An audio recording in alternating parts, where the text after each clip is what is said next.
Awesome. And we are live. Hello, family. Hey, sisters. Hey, how you going? How you doing? Doing good. Y'all, we are live with the Godly View. And before we get this party started for our season finale, we are going to kick things off like we always do, a little something like this.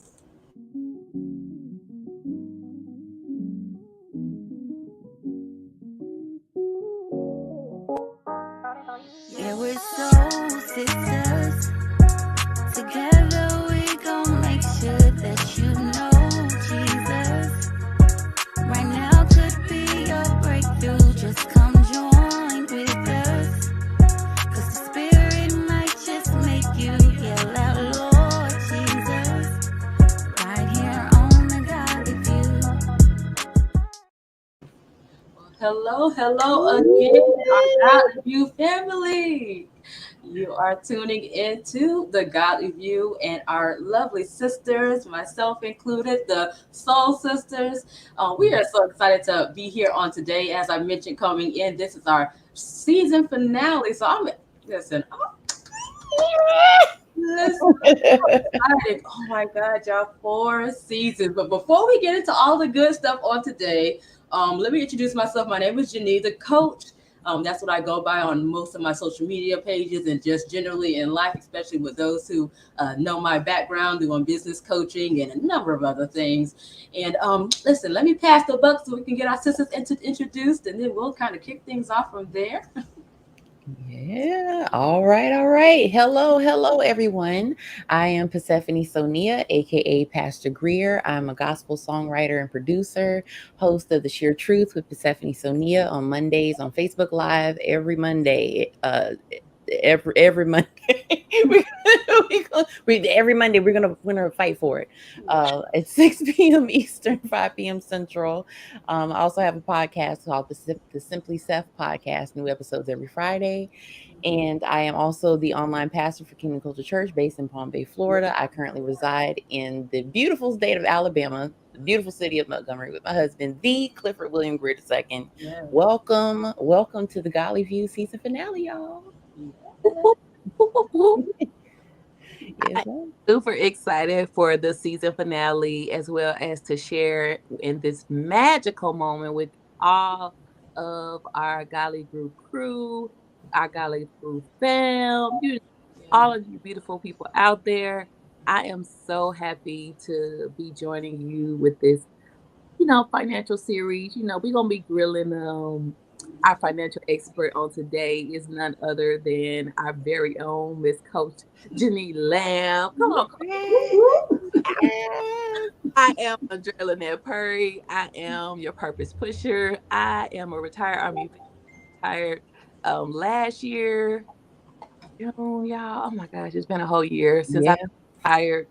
Um, Now that I'm working in the HR on the civilian side at Tower Loan as a training development specialist, and I have an amazing show every other Tuesday. So if you want to catch us this Tuesday, July 26th, we will be live.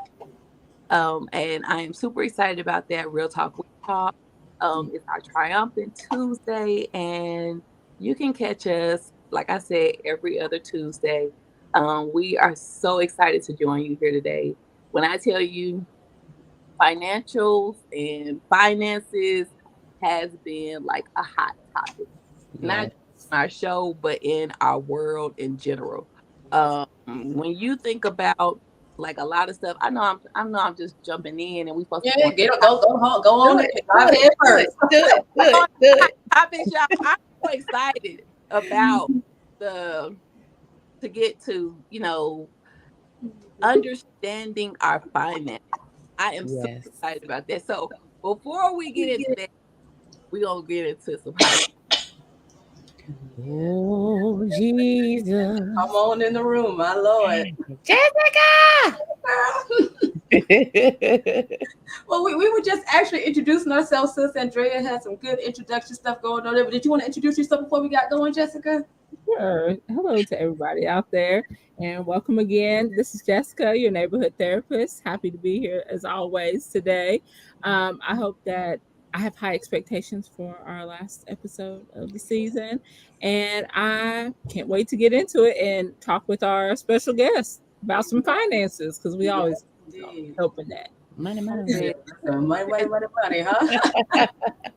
I hope y'all can tell out there in the audience, but I'm ready. But before we Coach Lynn, what's some of the hot topics we got for today? Well, one hot topic, and I'm sure our viewers, those who tune in and watch us, I'm pretty sure that you all, because many of the hot topics we talk about, they're trending, they're things that are out there stirring up a lot of conversation, and we just always, as always, like to give our thoughts on things to kind of show some God perspective. But this particular one that I had was chatting with the ladies about, that I was like, this would be a perfect one to kind of come into the picture, given that we are kind of talking about finances both today and our last episode. I'm sure you all are familiar with Dr. Creflo Dollar. He's a pastor of, I believe it is World Changers out of Atlanta. And he's in the Atlanta area, I believe. And College Park, is it? Mm-hmm. Yes, and he making ministry out that way. But you know, he's been in the hot seat over the years. Not anything major, to be honest, but he's one of the ones that people have kind of given some heat when it comes down to like the prosperity gospel and, you know, money. His last name is Dollar. You know, and so it's been interesting over the years, but recently he's been in the chatter because he had a teaching or a sermon that he did where he was pretty much telling everybody that everything that he has taught over the years, because he's been big on teaching tithes, offering. We know that's nothing new to us as believers, you know, the church tithes, offering, but he's taught that over the years, and he's been a very, very big advocate about it. And he pretty much told his congregation, listen, you all, anything, any of the books, any of the sermons, any of the messages that you have heard me teach or preach over the years up until now, if anything conflicts with what I'm about to teach tonight, just throw it all away. And he pretty much came out now with a different perspective on what he views tithes and offering being. He's saying that he doesn't think that tithes are for the New Testament believer. And so, boy, oh boy, did that stir some conversations. And so I'll even go as far as to say controversy, because, you know, you have some people in the church that are like, he's gone mad, you know, then of course you got some. Interestingly, again, I've seen 50-50 as far as in the responses that I've been, you know, seeing and just looking at things that I've been seeing chime in. But I don't know, ladies, have you all been able to see the video or any kind of the video itself is teaching? Yeah, a couple videos, and I also seen like people like reviewing it. I seen him actually giving what he said, but this is what I heard, and maybe I'm wrong, but what I heard him saying was I guess maybe he came back and said this, but it was that, you know, pastors who condemn people for not paying tithes, pastors who are shaming people to pay tithes. I think that's more of where he was trying to go, maybe. And then I also think that it was more of a free will offering giving. Like, be free to give and not feel like this is something you have to do, or something that, you know, if you don't do it, you ain't going to heaven. Yeah, I can agree. I can agree with that and just co-sign on that statement. But what about you, Pastor Steph or Jessica? Did y'all hear anything, see anything about it or whatnot? Yeah, I mean, you know, of course, whenever there's anything about the church, you know, not just people that are in the church, but people that, you know, don't rock with the church are going to have comments about it as well. And I had been chewing on it for a while. And the thing is, there are different groups of people that are going to react differently to this. There are those that don't rock with the church at all. They may or may not be saved, but they don't rock with church culture and things that are within the church, that are done within the church, whether it's traditional, biblical, whatever. Then there are the people that do things based on their own relationship with God and the purity of it, not just saying only God can judge me and just doing whatever you want, being but wow. Then there are the people that are legalistic and they believe that, and they live by works. They're living a work-based gospel. They're living a work-based faith. And they truly believe that everything to the letter and this will get me in You know, their whole focus, I just want to get in. I just want to get in. So whatever I got to do to get in, I'm going to do that. Yeah. Then there's the area of spiritual manipulation, financial manipulation, which unfortunately I have experienced in previous ministry experiences. I'm grateful that the ministry that I'm a part of, Kingdom Coastal Church, shout out to Pastor Bird and Prophet Taj Bird, Bishop has never made a point to harp on tithes and offering. Like, you got to do this. He's like, listen, I lead a mature church. Mhm. Whatever you do is between you and God. Yeah. I'm just here to serve, and I'm here to help you, and I'm here to push you into your destiny. What you do with your money is between you and God. You know, he's never really had to preach sermons on this is how you do it, and this was. He's like, no, we give as we go. You know, whatever your heart says and whatever your relationship is with God, that's going to dictate what you do. So for the ones that didn't rock with church at all, this either doesn't affect them at all, or they're using it as an excuse to say, see, this is why I don't, because y'all always doing this and y'all always fighting about this and fighting about that. My Lord. Fighting about something that is, in comparison to what Jesus did on the cross, insignificant, when we should be focused on the fact that there are people that are on their way to hell. Yeah. We're focusing on 10% of what? 10% of this and 10% of that and 10%, there should always be, the broader focus should always be on Christ.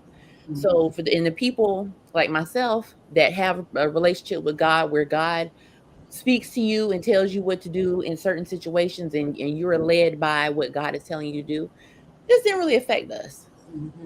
It's just like, okay, well, that's what you and the Lord, I guess y'all congregated and y'all decided this is what, okay, well.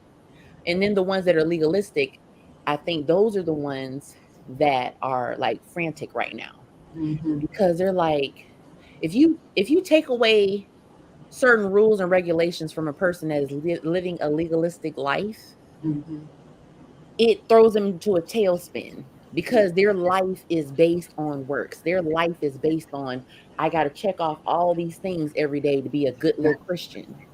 So, we have to be so careful to be not so much corrective, but supportive, disseminate information, and then allow people to come to their own conclusion. The word says we have to work out our own soul salvation. That's the word. So whatever that includes, and also Jesus said he didn't come to abolish the law, but he came to fulfill it. Yeah. He didn't come to change anything, switch anything up. He's not like, I'm the new kid on the block and this is what we're doing now. So we have to always take it back to Christ. That's right. Serving Christ is an honor and a choice of the will.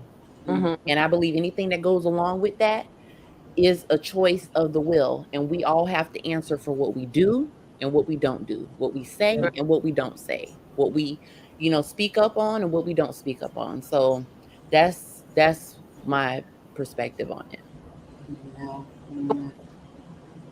He did also say that if you're follow teaching of the tithe, it's underneath the old covenant. And he did say that, when you're thinking about the old covenant, it's a lot of stuff that we do in today's time that is not underneath the old covenant. It's a lot of things that we do now that are underneath the new covenant.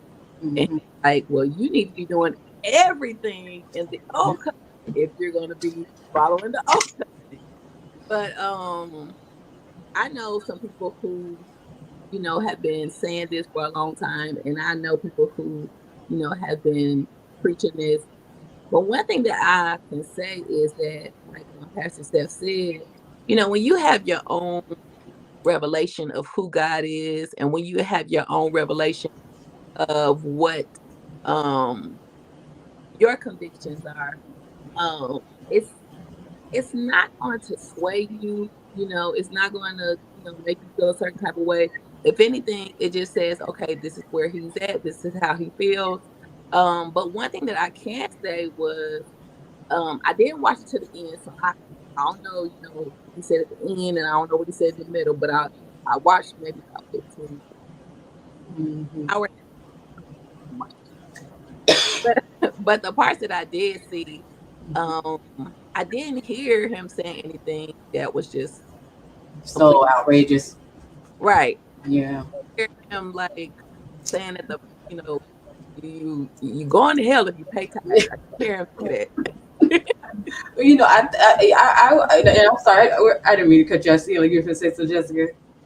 Oh, well, I can wait till after you get done. Go ahead. I was just gonna say that because I watched it, and what I will say, I guess even say starting off, is that, to be honest, I'm actually happy that this conversation has been stirred up, even though unfortunately there's some not so good dialogue behind it because of kind of back and forth, which I never like that amongst the body of Christ.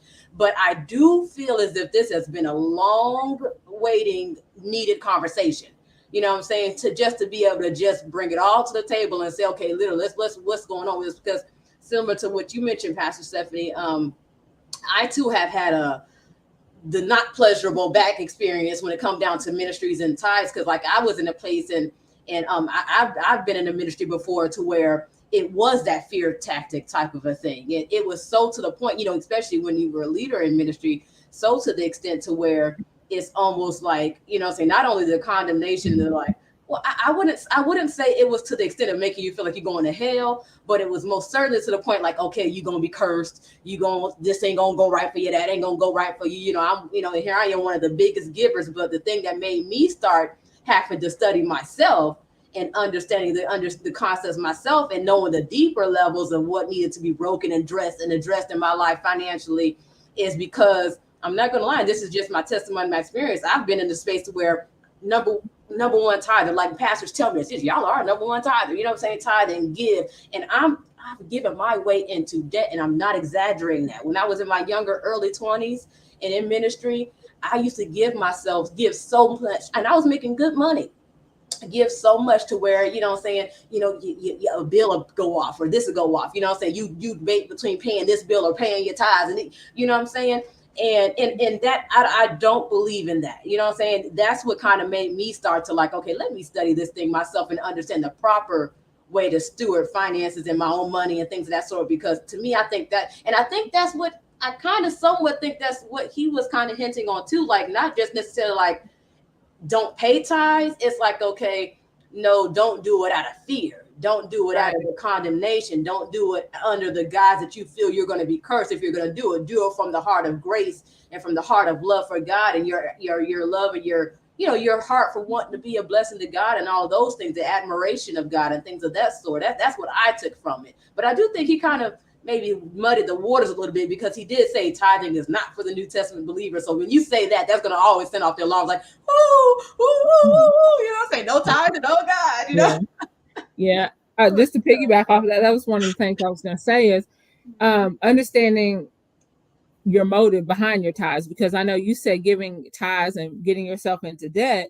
That's not what God wants. God says bring your tithes to the storehouse so he can bless you more on the back end, right? So you can have the plenty on the back end. But also understanding your motive is not a prosperity thing either. It's not I give to get.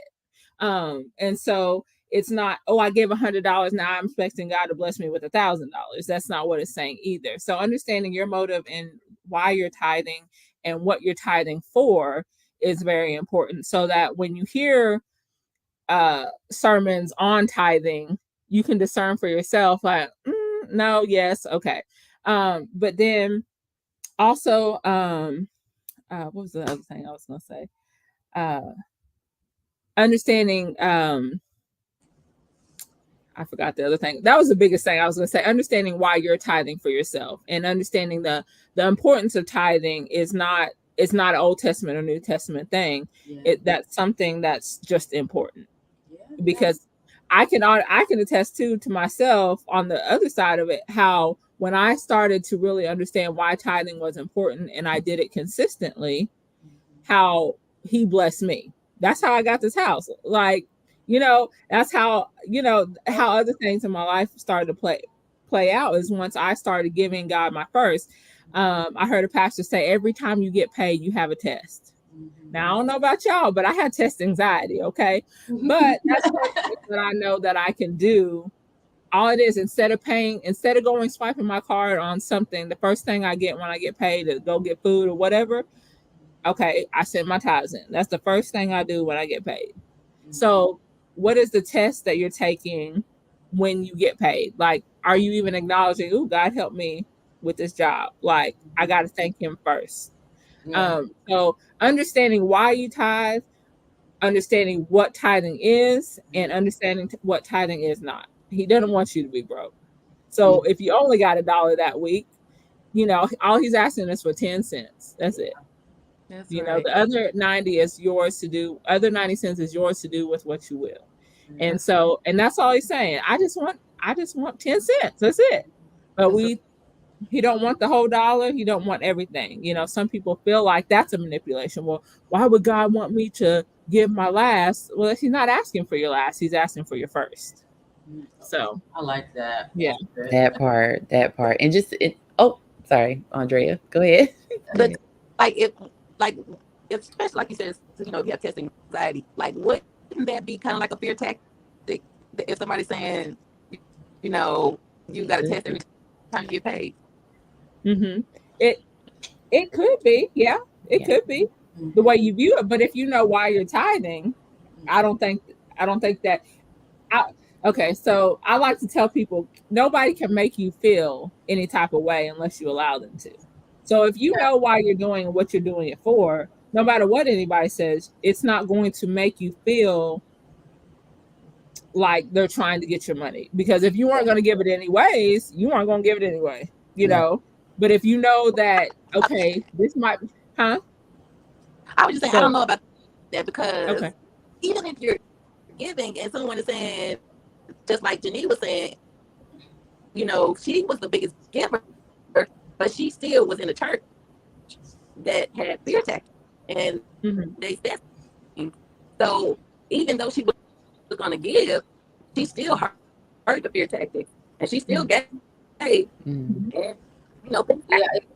it kind of was that one of you all. I think that was you, Steph, or Andrea, one of you two that made a post recently in one of the other groups on Facebook about the toxic positivity. Yeah, that's what that reminds me of. That's what that reminds me of. Just hearing how you're all describing it, because it's almost like somehow or some way we have got to understand how to break the negative connotation, that's associated with the emotion that comes behind giving. Like, to me, like, okay, even if it was a test, like what Jessica said, with giving when you get paid, it shouldn't be a test like, oh my God, am I going to be able to give? I shouldn't give because I'm afraid or I'm fearful of being hurt. It should be like a test of maybe discipline, or a test of like, maybe test is not even the right word. Maybe just the discipline of it. You know what I'm saying? Yeah.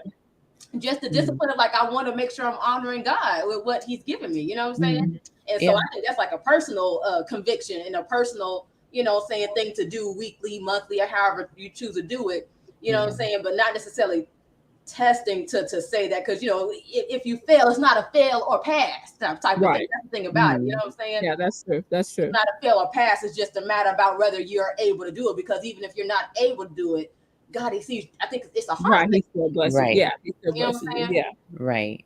Yeah. And it also depends on, because I'll tell you a story about what happened to me and how I'm gonna try not to cry because this really broke my heart. In a previous ministry situation, every church I've ever been a member of, I've served either on the praise team, intercessory prayer team, whatever needed to be done, I was there.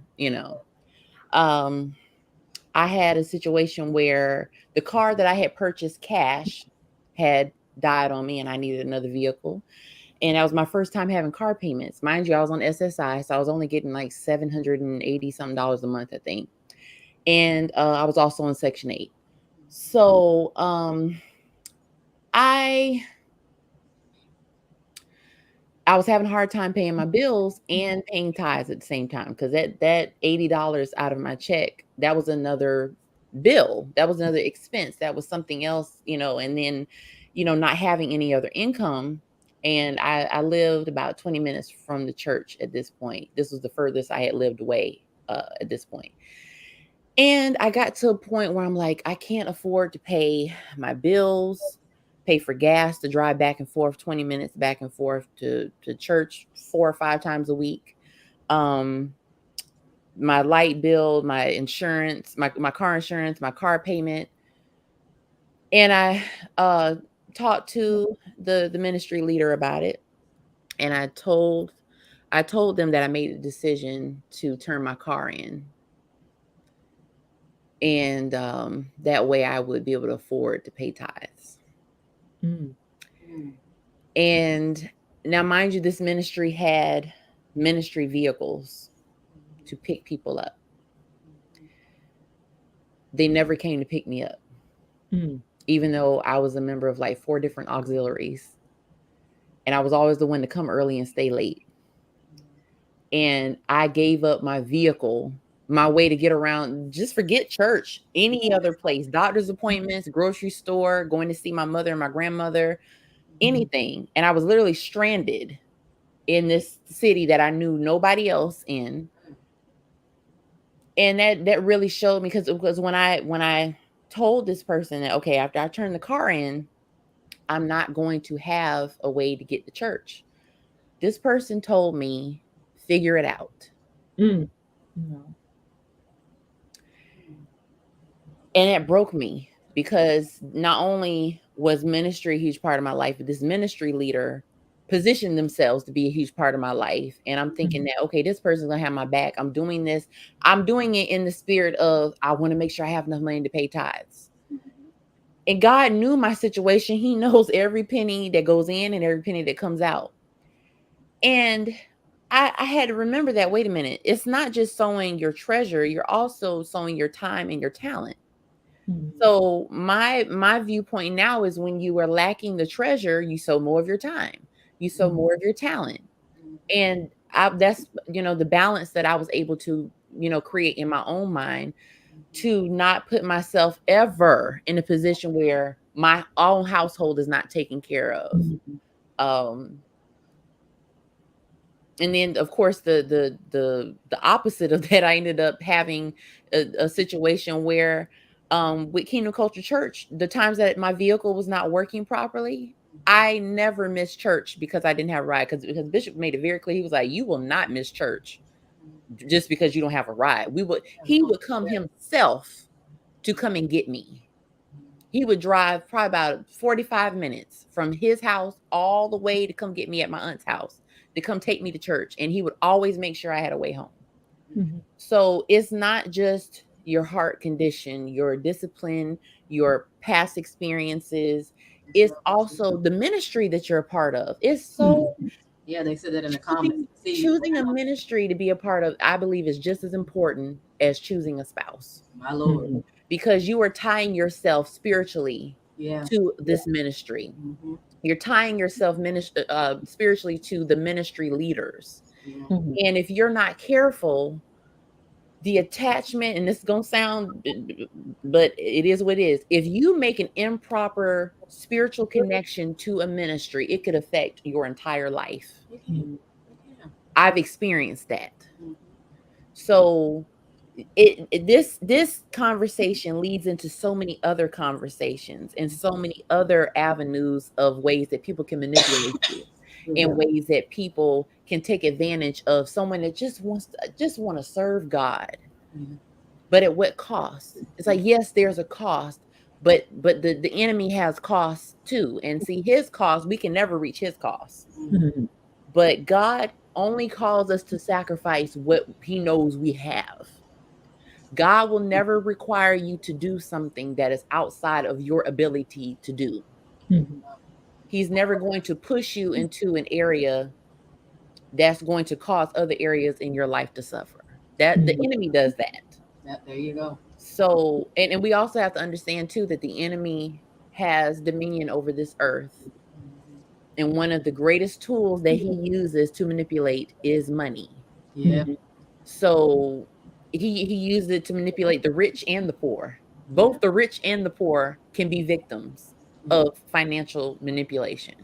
But that's why this conversation is so necessary, though. I mean, and that's why I've been, despite the not so pleasant sides of what the conversation has been amongst people, I'm happy that it's causing conversations. Yes. Because there's so much over the years in many different ways, both the good, the bad, and the ugly, just bringing it all together to bring it all to common grounds of how it's supposed to be approached properly. Because at the end of the day, I mean, because like from what I just shared of my experience, and even what you're sharing your experience, to me, what I was hearing lacking in just me, even though my own experience, which is and it's interesting because it kind of does tie into our series and our topic we're talking about today, is that stewardship. You know what I'm saying? Yes. Like I used to always kind of, when I started to kind of really understand that, okay, something is off with how this tithing situation is taking place, because, you know what I'm saying, obviously, if you're not able to pay your bills and you're struggling home, who knows what other things you may be struggling with personally, financially, whether it be credit or whether it be paying off debt, whatever, those different sorts of things, and at the end of the day, there's a minister, a pastor I follow often, and it's so funny because I'm not gonna lie, he does kind of err to the more practical side of just learning and even the Bible or whatnot. But he used to always say, he was like, y'all always talk some, sow a seed, you're gonna break the back of poverty. He said, how you gonna get out of that? He said, how you gonna break the back of poverty? Pay your bills on time. Pay off when you owe that, pay your bills on time. They used to be like, well, you ain't lying, you ain't lying. So why you don't hear that a lot in church? So I hear you saying it's like people go the other way too and preach the prosperity gospel of if you give, then you're gonna get X, Y, and Z. If you sprinkle a little holy water, you're gonna yeah. They get super. Sometimes people get super spiritual and deep on that giving, and it's levels to it. Don't get me wrong, because we know that God can add increase. No, we know that there are blessings associated with giving. We know that there's most certainly a spiritual component to giving. You know what I'm saying? When you're giving to God and you're giving into good grounds, and what I'm saying, and how you said when you give pressed down, shaking together, running over. We can't give running over all the time. God does that when you give. So it's definitely a spiritual component to it, but I think it should never be super spiritualized at the expense of stewardship. You know what I'm saying? Because if you're giving, but there's no balance to the point to where you can't maintain your finances, and like Pastor Steph said, your household, or find yourself increasing, because God is a multiplication and increase, then you gotta weigh things and say, okay, what am I missing? And I think that's what's been missing a lot in churches, is giving without stewardship. Mm-hmm. Yeah, stewardship. And I think another thing that we're going to be discussing today is having the legacy that's on top of stewardship, like family inheritance. Like that's another thing to me that's really missing in churches and in a Christian community, because of all these different conversations that surrounding the church. There's so many bloggers now that are talking about the church. And I was listening to this one blogger today, and I'm like, what? But what they said was the Christian community is one of the poorest communities in the kingdom. Like when it comes to, like the Four Mountains. And I'm like, I think that's an old statistic. I think that we might need to revisit that, because one thing we can see about the Christian community is we see the Christian community on the rise. I mean, there is more people in entrepreneurship. There's more people having six-figure businesses. There's more people doing more in the Christian community. And I also seen a question. I don't know, Seth, if you wanted to answer this, but I think you kind of answered it. And someone asked, did you ask for a ride? And I think basically they said, just figure it out. Yes, that's what happened. Yeah, I let the person know before I even made the decision to turn the car into the dealership that's what I was going to do. In order to, and I explained, why I was doing it, and I felt like this was something I needed to do to be able to pay my tithes. And instead of this person saying, you're a young woman, you have these health issues, you need a vehicle to be able to go to the doctor, to be able to go visit your sick mother and grandmother. You need to go, be able to have, I'd rather have you be secure and safe and know that you have a way to get around than for you to be sacrificing that to be able to, and like I said, there were ministry vehicles in the ministry just sitting there where they would go pick up other people, but they never came to pick me up. They knew, everybody knew what I was doing. And it was crazy because it was like, nobody said, Persephone, I don't think this is a good idea. Yeah.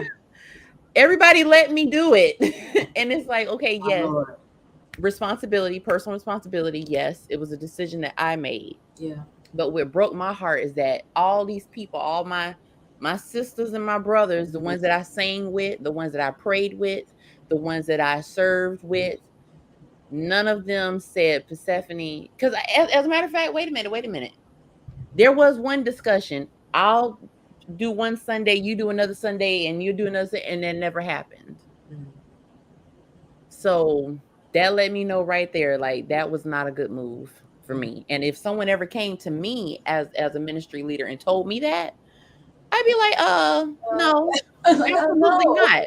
You're sowing your time and your talent. You're here almost as much as I am. Yeah. So no, I'm not going to let you turn in your car and you're so far away and you're literally in a city where nobody else. Yeah. I'm not going to let you do that. As your ministry leader and someone that's called to cover you spiritually, I'm going to extend that and I'm going to cover you practically. And no, don't you take your car back to the dealership. We need you to be able to get around. And thankfully the Lord let me survive that because I went through with it. And I was stranded for weeks and weeks and weeks, and the Lord ended up allowing me to be able to get out of that situation. But that was heinous. That was heinous. And I didn't realize until I was retelling what happened. I was like, oh my God, it was horrible. Yeah, it is. But it happens, and then I still, even with thinking about how horrible that was, I still have to think back and say, thank you, Lord, because look at where you brought me to. Brought me to a place where I know better, where I'm making better decisions in life and in ministry. So, yeah. Listen, it happens. But I'm trying to tell you, that's why this conversation, even our viewers and those who are tuning in, like, I would definitely urge you all not to avoid or shun this conversation as you all see the chatter. Don't get involved into it in a way where it's the debate and the back and forth, foolishly, don't do it in a, in a catty way, do it to strive to understand, you know what I'm saying? Like how it says in y'all, like getting understanding, because at the end of the day, God, this is just me. I personally feel like it might be even a God thing that this conversation got stirred up because God desires to see his people blessed and prospering. And, and I think one of the scriptures that Pastor Creflo brought up, and I've heard even some of the others, that have been discussing this conversation even bring up, is to I guess to side with the thought process of it being something that we ought to do, even New Testament, is that, and it is, because there's a scripture that I came across it in my own studies as well. And I'm not going to quote the scripture because I don't know exactly where it's at, but I know it's in there. But the one that says where he's pretty much telling them, listen, he was talking to Jesus. This was Jesus talking, and he's talking to the people. He's like, listen, what I'm saying? You all tithe, you all do this. That's good. Do those things. Hint, hint. Do those things. You know what I'm saying? But he said, but you're neglecting these more weightier things, these more important things. And so, in other words, it was an interesting conversation because even though people use it in conversations regarding tithing, to be honest, Jesus's conversation when he was talking about that wasn't focused on tithing.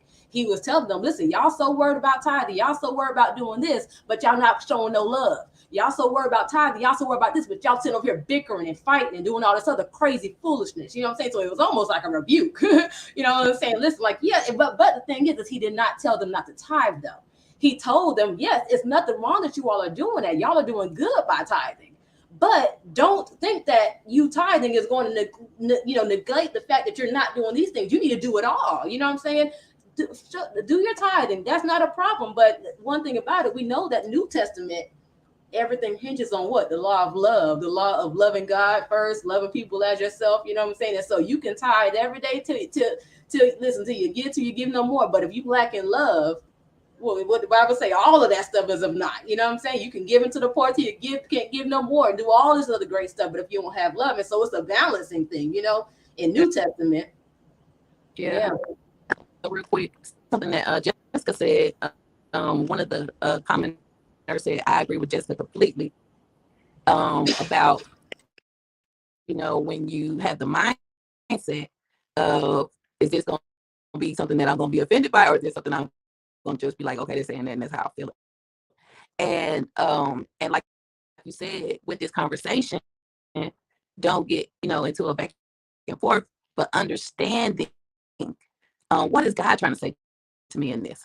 You know, what is he trying to tell me? I need to read my word a little bit more so I can know for myself. You know, what is God trying to teach me? And whenever we bring up topic, we always say the godly view, and it's not by happenstance that we're on a Christian topic giving the godly view. So how does God want us to view anything when it comes to the church and when it comes to principles? Is he wants us to study to show ourselves approved, that we could be found rightfully dividing the word of truth, that we could be found doing what's right. And I think it gives us a real good segue into our main topic on today. You know, we're still talking about finances, and just like what Pastor Greer was saying. So I want to kind of take it. I know I said in the chat probably like 40,000, but I want to take it a little bit lower, and do maybe 30,000, because, you know, we never know, you know, where anyone is.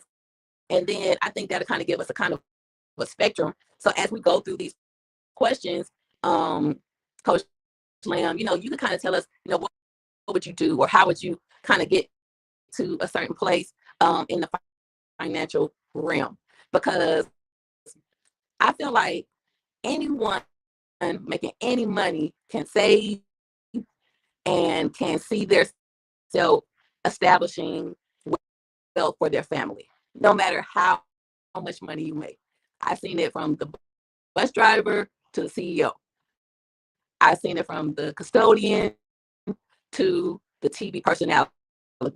And the first question that I want to ask you is, how did you get started in finances? Like, how did you become the subject matter expert that we all run to? Well, the interesting thing is that, for starters, I would say that my journey and my path in business kind of automatically segued me into finances and investing and things of that sort, you know. But the initial push, well, I have to put it on God and spiritual things when it comes down to my calling God, because I've always been a person of vision, and I've always known that, you know what I'm saying, that I've had I guess a quote unquote calling, you know, in my life. But during that season of my life where God revealed to me that my calling was not in the four walls, but that it was in the marketplace, and I found myself getting more and more in business, it automatically kind of comes with that territory of needing to understand financing, needing to understand investments. Because I always, you know, I've always, you all kind of know me, you know what I'm saying? Anybody that knows me, they know I think big, right? I always think out of the box, I think big, right? Sometimes I probably think a little too big for some, you know. But the reality is I've always had a really solution-driven mindset. Like, okay, why try to put a Band-Aid on a solution when you can breathe the solution, you know? Because I know God brings solutions. And so I know that does come with money, you know what I'm saying? But even the Bible says money answers all things, you know, and you know it can be used in some, not so good ways, but that is the truth, you know. In the world, or in the tangible world that we live in, money does bring a lot of resources so you can do things, you know. And so that's always kind of been one of the driving factors, is because I've always in my mind wanted to do more for God, and that's what's kind of giving me the motivation and the drive to understand finances and to be able to search it out and study it out and research it out and be able to grow and increase and improve in that area, because it's just needed, you know. It's needed in order to be able to do more, you know. And I'm not talking about bandage stuff. I'm talking about, solution driven stuff, you know. What's one thing you would tell your younger self about finance? One thing that I would tell my younger self, and it's so interesting because I actually was talking to my nephew and one of my nieces, excuse me, recently about it, is credit building. I would tell my younger self to do right by your credit. Understand credit, build credit, do right by your credit. You know what I'm saying? And the reason why I say that is because, I actually, and I'm still even cleaning up some things in my credit right now, but I've had to go through the journey of having my credit demolished and having to build it back up and get things back on the right track. Because not that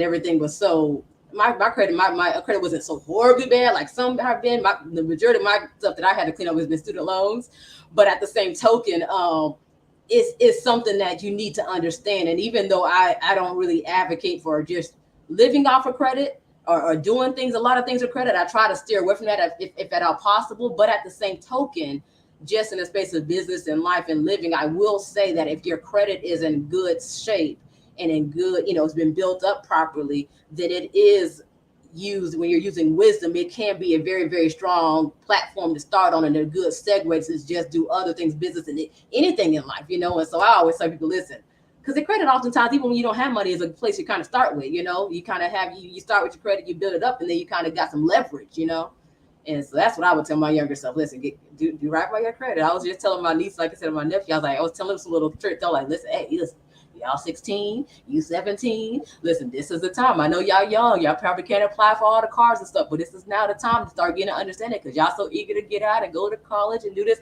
That's all good. Get your credit in order so that when you start getting that place, you start getting that car, you'll be in there, And so that's what I would probably tell my younger self, so that I wouldn't have to go back and do any kind of reparative work. Restorative. Oh man. Yeah, that sounds good. That sounds good. And that kind of, trickles over into the next question what are some great financial services we should consider? Some great financial services that I would usually suggest. And there's a few of them, but actually let me see here because I actually jotted down a few of them. But for starters, if we're not talking, I'm going to spare because I think we maybe have some questions dealing with it. So it's not going in the way of debt, but just general financial services. I would say that it is good to have some sort of bookkeeping service or budgeting tools that you can have in your archives to use. And the reason why I say that is because I know sometimes, I think we were talking about this on our last show, when it comes down to tracking your money and things of that sort, the pen and paper way is a little, that's not what everybody does nowadays. Like they're not always balancing the checkbook. But there are some really, really great tools and services out there that can help you to monitor and help you to track. And there are even awesome tools out there that can help you to manage your subscriptions and manage cancellations and all. Take advantage of tools like that out there, because like I said, sometimes your numbers and your booking can get away from you. You know what I'm saying? And if you don't have a way of tracking those things, it can cause you a lot of cleanup work that you got to go back and do, and being able to track things and find out what's doing this. It can just cause a mess. You don't know what's going on with your finances, And so I would say that. What else? I would also say another service that I would also say is and this might just be because I'm a coach, coaching, consulting, advisory, mentorship. You know what I'm saying? Anything in those spaces. And the reason why I say that specifically in the space of finances, whether it be a financial advisor, whether it be, a finance or investment coach or something of that sort, or even if it's somebody that's in the space of business, but they have that expertise to be able to bring to the table as well, I would definitely always I have mentors and people that I connect to in that capacity as well, even being a business coach, because at the end of the day, kind of like, and I think I mentioned this, like I said on the last show, sometimes you don't always, finances are just bottom line, not everybody's strong suit. You know what I'm saying? Yeah. Investing, business, some things of sort. It's just not everybody's strong suit. I don't care how much you read up on it, how much you study it. Sometimes it's just not your thing, And if that's the case, I think people have to get out of being willing to settle for it being just out of whack, when there's so many resources out there, you know what I'm saying? Mm-hmm. So many, whether it be, like I said, direct mentorship or direct coaching, or advice, or whatever, like the consulting, things of that sort, or even if it's just in a space to where you find communities, and environments that are on that subject matter, finances and budgeting and things of that sort, to kind of tie into, to learn little hacks and little things that you can do. You got to put yourself in that environment. So I have a question off of that. So say somebody who is like kind of trying to clean things up. I know, Andrea, we said we're starting out 30,000, but what if a person, so, quickly we're getting out of there being a middle class. So like that's 30,000 is on the high end of the low end, right? Mm-hmm. And so, so the resources, so I know you said consulting advisors and things like that, that can get hefty in prices depending on where you go, what's available. What could somebody do who cannot, maybe doesn't have somebody or doesn't have the finances to go to somebody that is more trained in that area versus like sitting down with your mom or dad and they can only give you their expertise of how they manage their books. But what is something that somebody could maybe do, or is there any tips that somebody could be given if they don't have the finances to get somebody who is like versed in that area? Right. And now this might be a little different and even unexpected what I'm about to say. But and this is just me. Obviously, we know that there's more than one way to skin a cat. And not what will work for some, maybe will not work for everybody. But it's just what I always suggest me. But what I'm about to say is, in light of what you just said, is for starters, I think we all have to get to a space to understand that if you're in a financially tight and restricted space, like maybe you're check to check, or you don't have the resources to kind of do some of those things that it would be like the wise, sensible thing to do to try to get yourself out above water. Radical situations calls for radical things. And when I say that, first of all, we got to start thinking outside of the box. And I said it because, to me, to have that approach to where it's like, okay, because there's like I said, there's many ways, but a lot of times when people are paying off, or they're working on trying to get themselves to a better financial place, especially if they're in a financially strained place, a lot of times we're kind of used to what I call like a nickel and diamond mentality. But the reality is that, from a bare based perspective, everybody, it's like a very general common knowledge that in order to increase your financial situation, you got to do one or two things. You got to increase the money you got coming in, or you got to decrease the money going out. Those are the two bare-based things that you got to do. But oftentimes, when it comes down to contingent on what your lifestyle is and your bills and things that sort of into the cost of living, always you don't have the option to decrease what you have going out contingent on bills and things of that sort. And that's some, because sometimes we do got the little, going out getting a little McDonald's and all the little food. So some of y'all do got little things you could cut. But even then it's levels to it, because I've always said that we have got to get away from trying to find ourselves coming to a better financial place in a way to where we're limiting our ability to live life. And that's why I said what I'm gonna say right now is a little different, because I've never been the type that's like, oh, I'm finna strain everything down and I'm not finna have nothing. I'm not finna do nothing, just because I got a budget to try to pay X, Y, and Z. That's why I'm very radical and out of the box. It's almost kind of like the concept of going to school, 40 hours a week job, as opposed to entrepreneur. There's a different approach.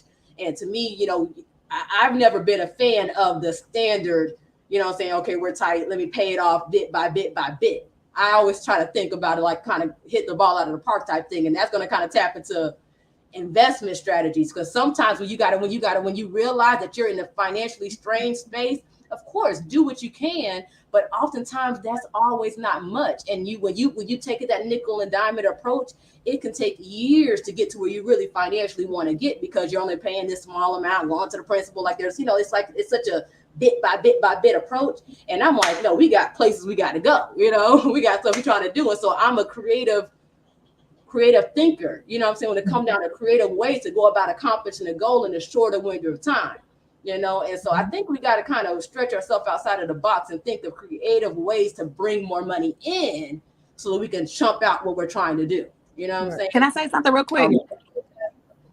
I hope y'all can hear me. Somebody said I was coming in a little broken. But okay, good. There is so many free financial advisements, and most of the time your first financial advisement will be free, depending on where you go. There is companies that get write-offs. There's companies that get for helping people who That's are good. in a lower income tax bracket. For the military, there's so many different options for the military. You all free of cost. If you have someone in your family that is part of the military, they will let you know. And sometimes even if you have a father or a mother that's in the military, you sometimes can use those benefits as well. But there are a lot of free financial advisors. I understand what my sister trying to take us out of that mentality, but sometimes you do have some options where you can get those free resources that will bring you up to where you can actually start paying someone as well. And I heard. Then one more thing. If you go to a lot of different coaches and tell them your situation, they will work with you and help you too, because they want you to be at a better place financially, because they want to see you, depending on the coach. The coaches that we had last week, they have different financial plans, they have different payment plans, they have different things that you can do, and they have different options. They even have grants and scholarships for financial advisement. Yeah.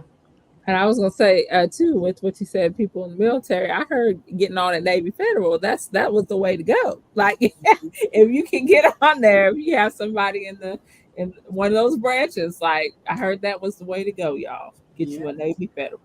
And the thing is, you got to do what you can do. You start with where you are, with what you have. You know what I'm saying, and you build up. It's just that, to me, I'm always the type that's like, listen, cover all your bases. In other words, do it all. You know what I'm saying? Get your different advisory services and the different tips and clues and just connections and different different resources you have access to. But it's almost like a twofold thing.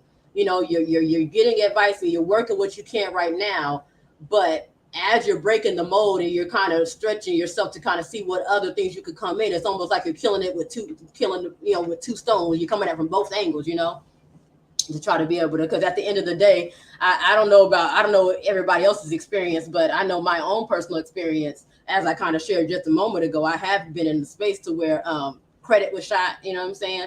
And I'm not gonna lie, I don't come from the most wealthiest family, that has resources and things of that sort. And because, again, I've always been a person of big vision and big ideals, I've always had to do things out of the box and creatively to find a way to do something with nothing. You know what I'm saying? And so sometimes I know that, while we're kind of working what we have at the moment, we got to start thinking bigger. And again, that comes to getting around those environments, getting around those people that can stretch your thought process. Books, all of the above is some of the common things that we see in any other space. That whole seek ye, you shall find, the knowledge, that wisdom, that insight, the community, books, resources. Because I'm a student. I tell people, listen, I am always a student. I'm always learning and trying to find an environment to learn in, because we always growing and learning, even me, you know what I'm saying? But sometimes when you don't know, you got to seek it out, Yeah. I think that leads into one of the questions too. What are the best ways to improve your financial literacy? Is it by books? Is it by watching videos? Is it, To be honest, that there's no blanket response to that, because everybody's learning styles are different.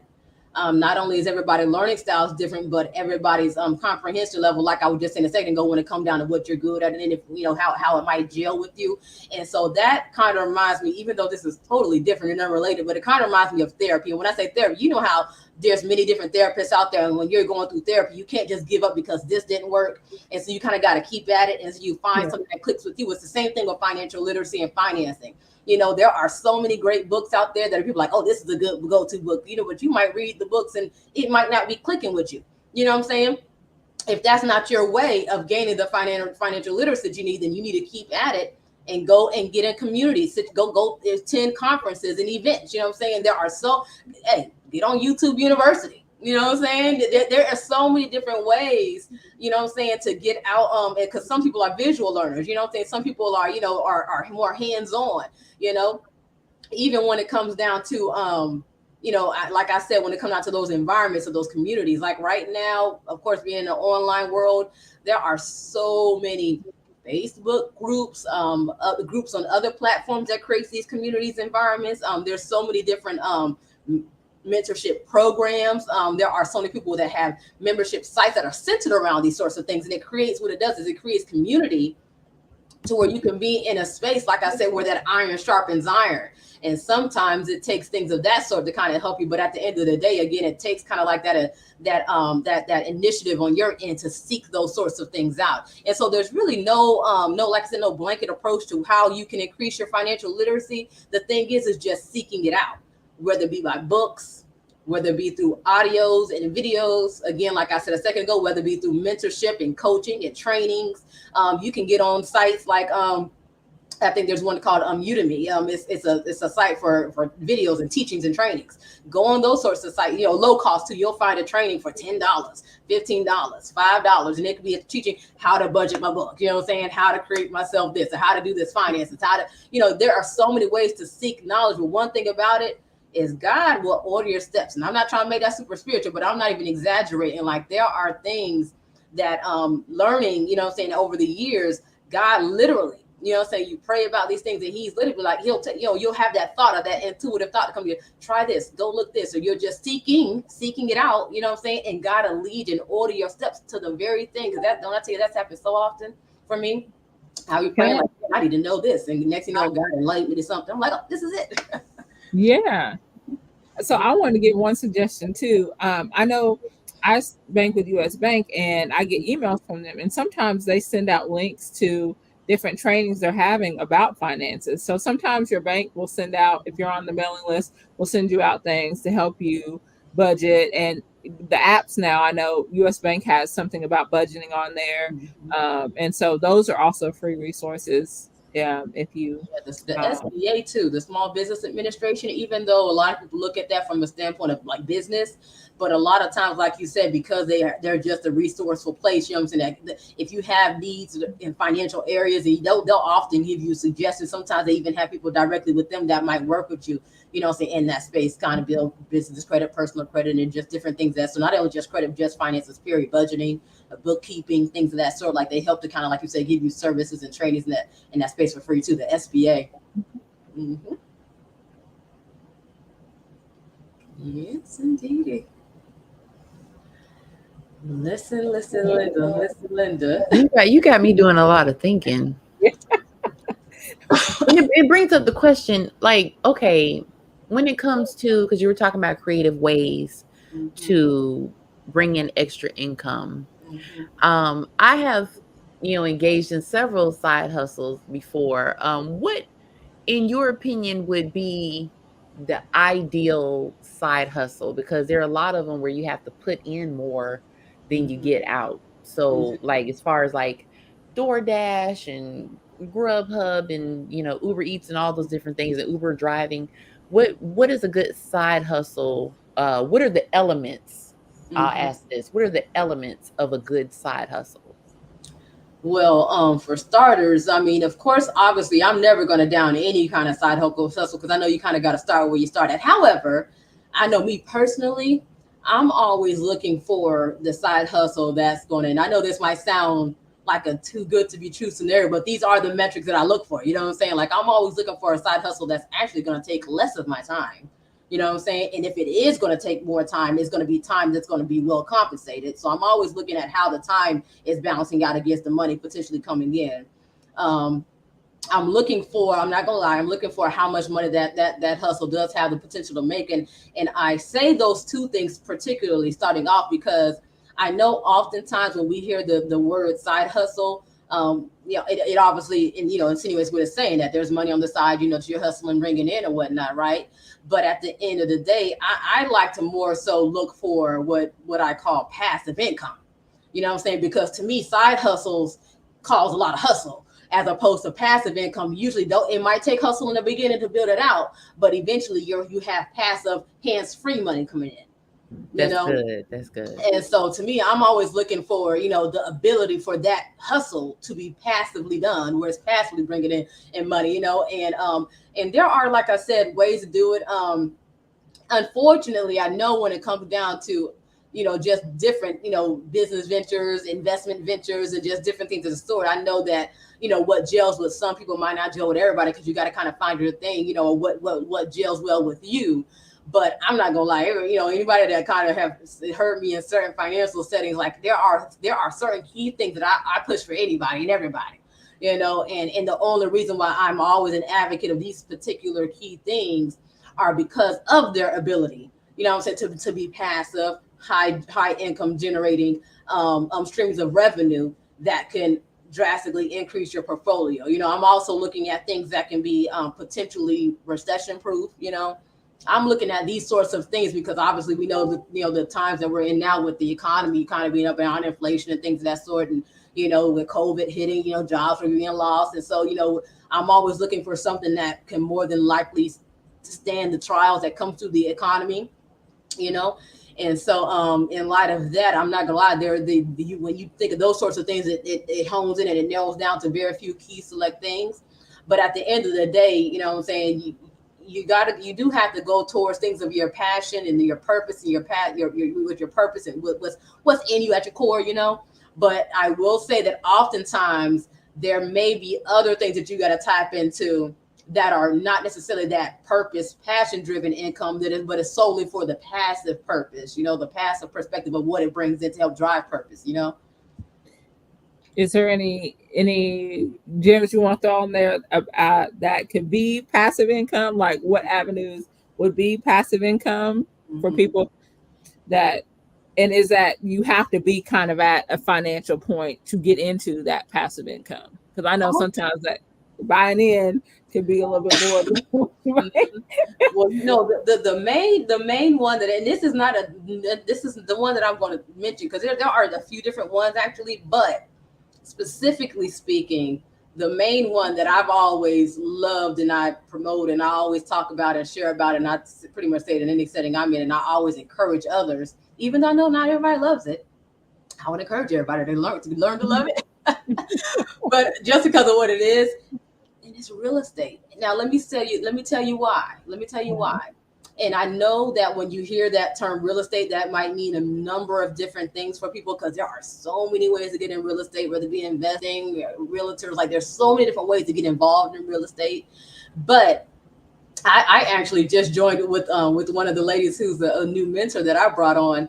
And that's because you all know that I kind of dabble in development and real estate stuff and so forth. But being in that space, there's a property challenge that I joined in, because I was like, oh, that sounds interesting and fun, because I've never been a part of a challenge in the development or real estate space. And so I was like, oh, that sounds like something that'd be interesting. But what this challenge is a challenge to, what it is, it's a challenge, but it's a challenge to acquire property.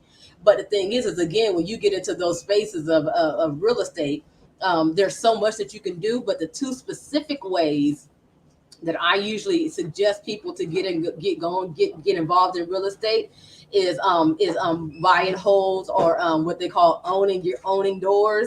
And the reason why I say that is because when you own properties, and I'm not talking about when people think of owning properties, a lot of times they kind of think about it from the angle of just what the general standard process is to be able to purchase a property, like if you were literally buying your first home or things of that sort. But when you're investing in real estate to own doors, it's a slightly different approach versus when you're going in just as a regular, your primary residency, trying to purchase a property.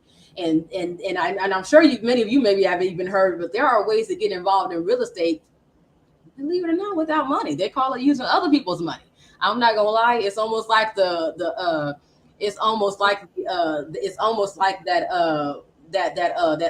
elephant in the room, because everybody says that, everybody wants to know about it, but not a lot of people teach it, how it ought to be. Like it's almost kind of like chasing that, that dream, because not a lot of people teach it. I don't know why people hoard information. I don't know. I never understand that for the life of me, But at the end of the day, it is true. I'm not gonna lie. It is true that it is possible. I'll just say, because that's one of the things that I know, because I I haven't told you all, my sisters here, on the show and my brother James and everything, but things of that sort, I plan on even bring it to you all. You know what I'm saying? To my sisters and everything. Not that you have to do it, but if you are interested, you will have that option. You will be able to. You know what I'm saying? We doing it. I'm ready. Bring it. Yeah. What I gotta do? Like, do I need to write a letter? It ain't no option for us. On board. The thing is, at the end of the day, is the reason why I said it, because when you get into purchasing properties to that extent from an investor perspective, you start owning those properties, and there's different strategies of how to go about managing and everything, so it's not an overwhelm or it's not a burden for you. But at the end of the day, when you have those processes, that's what they call mailbox money. Every month you're getting a check.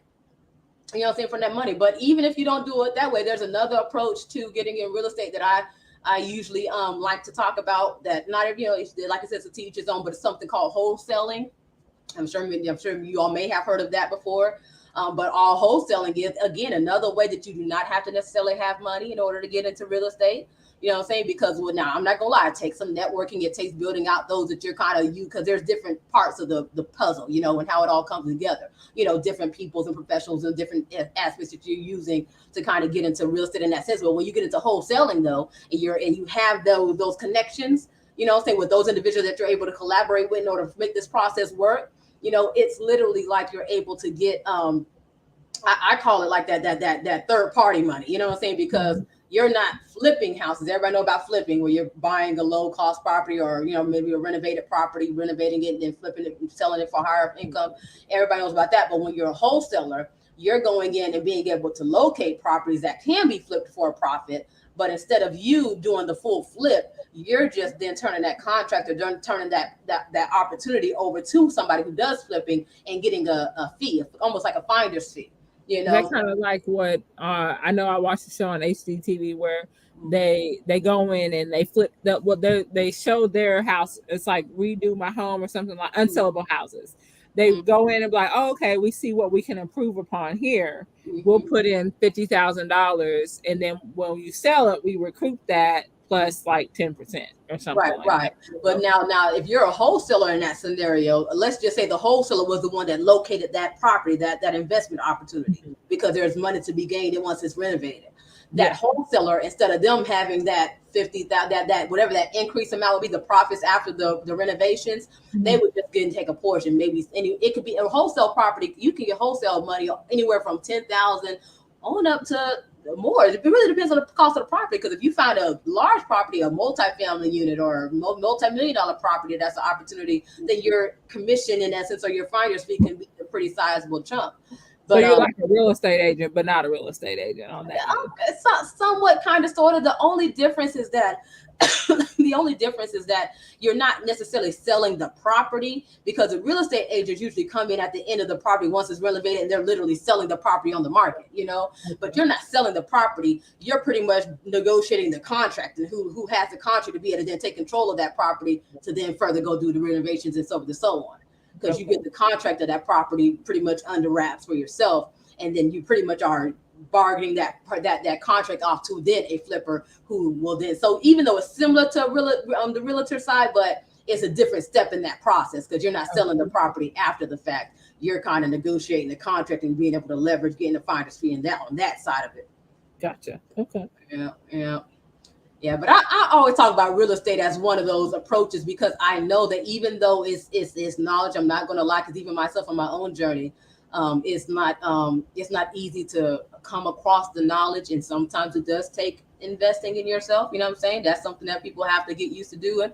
And when I say investing in yourself, I'm talking about, like, example, even when it comes down to the challenge I was just telling you all about, it sounded really cool to me. And but with a number of the things I have going on, I was like, oh, I got this going on. Usually I'd be like, oh no, because that's just another something to just put some money into. But I was like, no, because it sounds so interesting. I don't know, it's just something that just drew me to it. And so I was like, no, let me go and pay for it. It was only like $500 or something like that, or whatever the case is. But I was like, let me do it, because it was something I hadn't done before, and I thought it was interesting. I love real estate, and I'm like, okay, I can learn some stuff. And then the lady who's over it, like I said, I follow her and I subscribe to her. She's a lady that I consider a mentor in this space.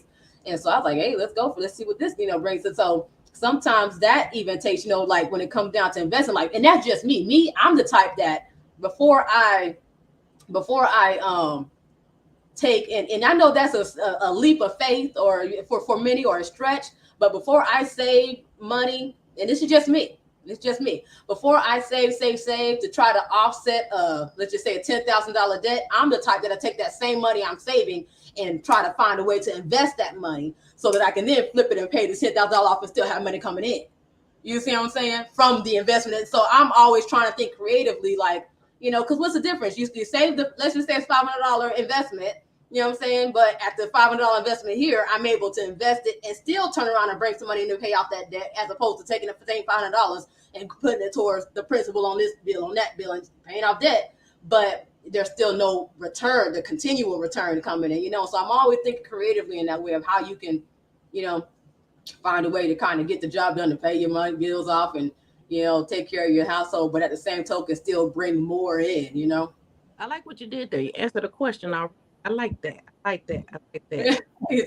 Andre, before you move on, can I add a disclaimer? So I'm going to add a disclaimer, even though we just went over that. Please do your research and use your wisdom and discernment before you just go and give money. Okay? Please. I want to give that disclaimer for everybody. So we that disclaimer. That's a truth. To preface it with, that's what she do. So that is that. I like the way she did that too. That's good. This is our last question. What is an emergency fund? And with what we, our example of $30,000, how much should that family have inside of the emergency fund?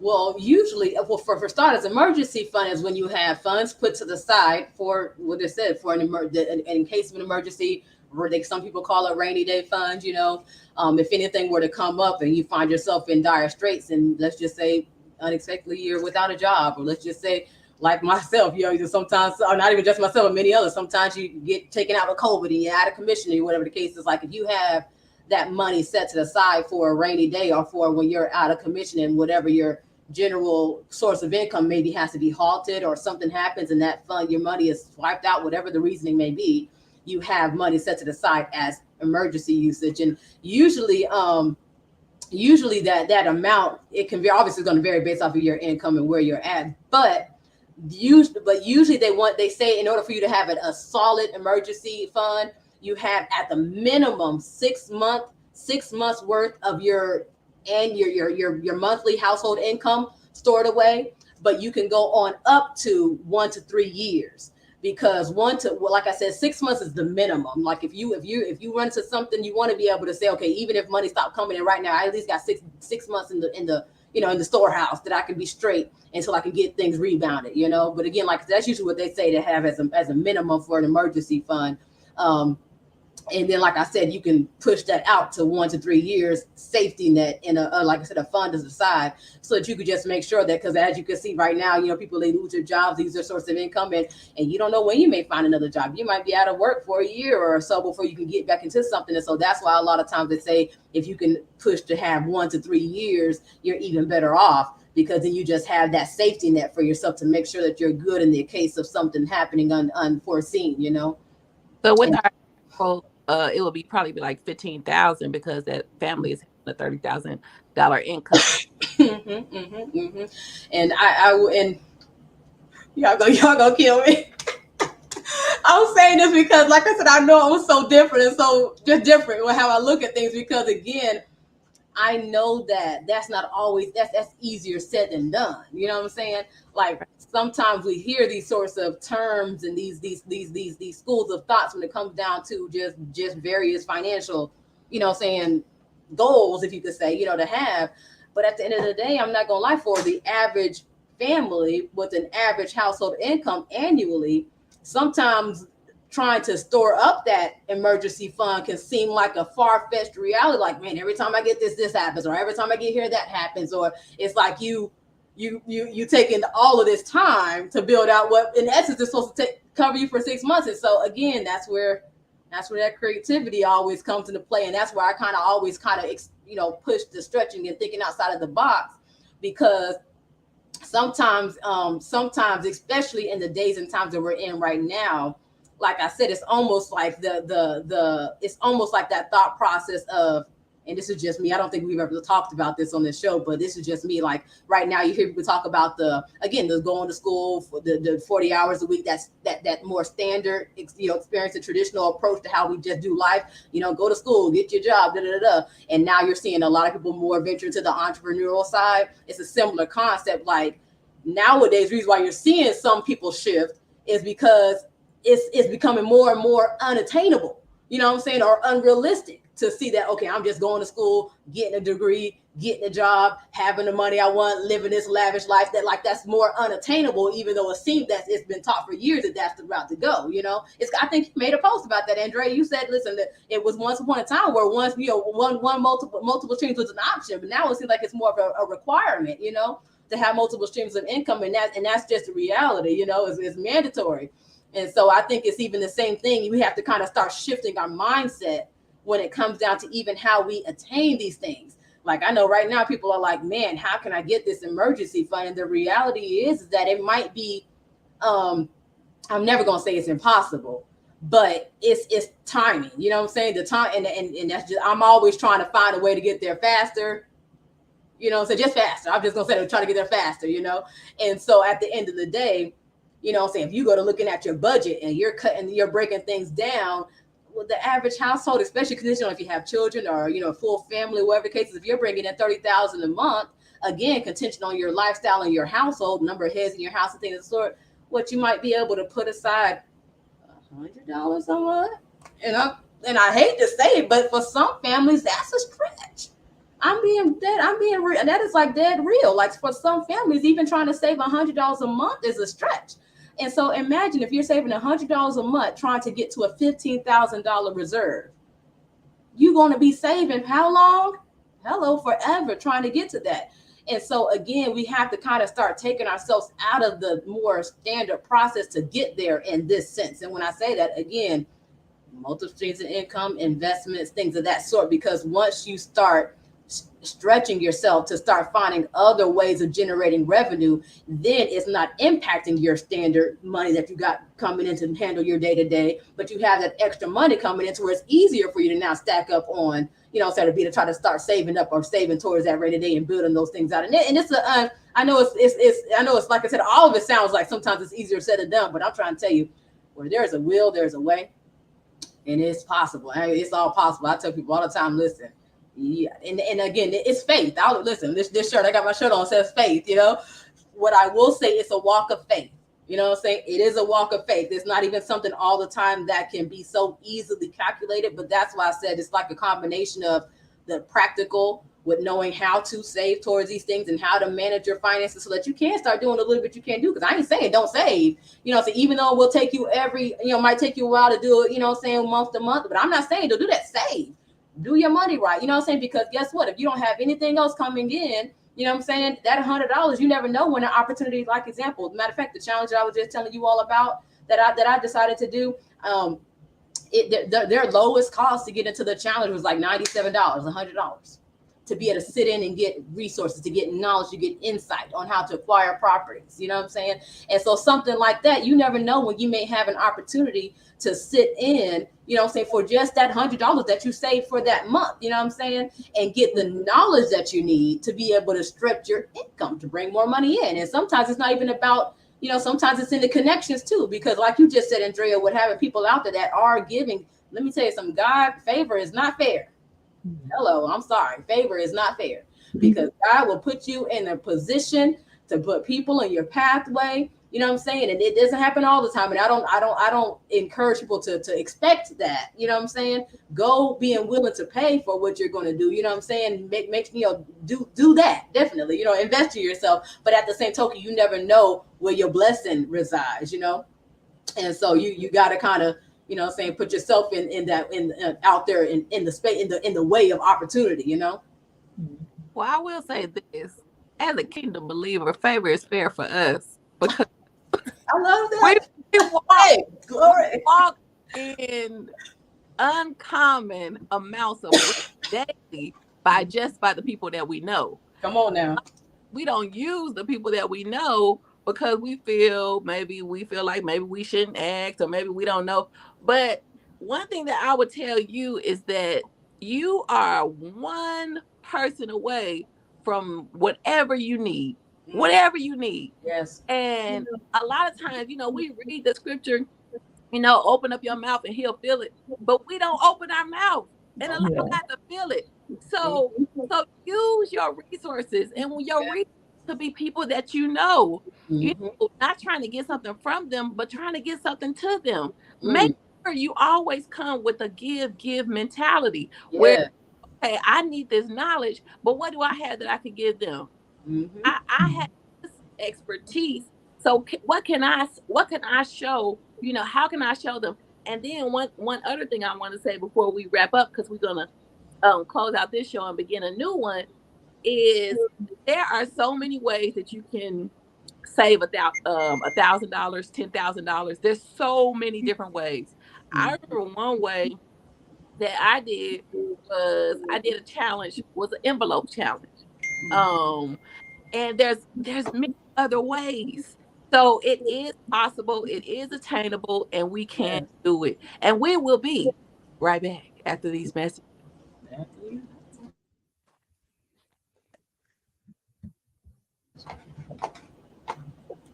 Yay.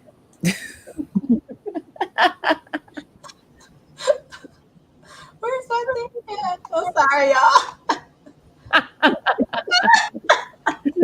All right. Hey, here we go. That means y'all come back. Take two, huh?